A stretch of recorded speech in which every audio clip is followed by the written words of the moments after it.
Hey there, Dread Central's YouTube audience. This is Dr. Chris with another video where we take a property in the media currently and talk a little bit about its comic book background. And this time we're covering two things. Resident Evil, as Resident Evil will be in theaters soon. The final chapter, or maybe? I mean, how many times have they said the final chapter? Final chapter, like Friday the 13th, the final chapter?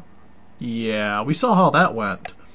Just give it a few years, Sony will reboot Resident Evil again, hopefully doing it right this time and not the whatever way they want to do it, trying to be this ridiculous action movie series, which has been hit or miss, but I digress. And Resident Evil 7 Biohazard comes out in for the gaming, all the different gaming systems this week as well. Resident Evil has a short-lived history in comics. Wildstorm originally published a Resident Evil magazine series, which was collected in the Resident Evil Fire and Ice trade paperback, as well as the Fire and Ice miniseries. These stories are a bunch of short stories taking place through the events of Resident Evil 1 and 2. They're kind of hit or miss, but if you're a Resident Evil completist, it's worth picking up. Then there's Resident Evil Code Veronica, which is an adaptation of the video game storyline into manga format and then translated to English through Wildstorm in 4 separate volumes.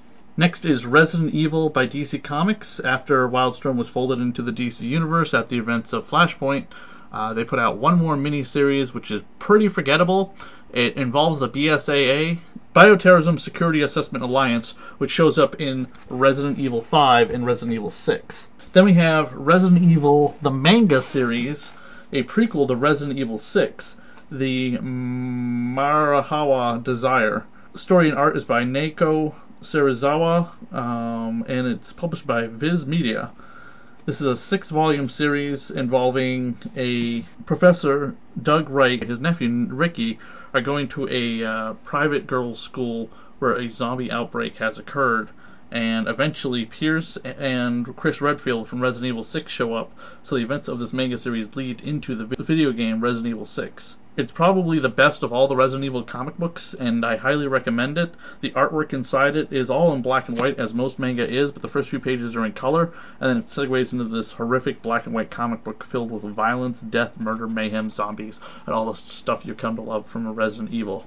And that's pretty much it for all the Resident Evil comic books that have ever been produced. Pick up Resident Evil 7 Biohazard. Check out the reviews of both the game and the movie over at dreadcentral.com. And don't forget, you can also help out Dread Central through our Patreon page and help save Dread Central. Follow us on Twitter and Facebook, as well as my own show, Radio of Horror, on www.radiohorror.wordpress.com.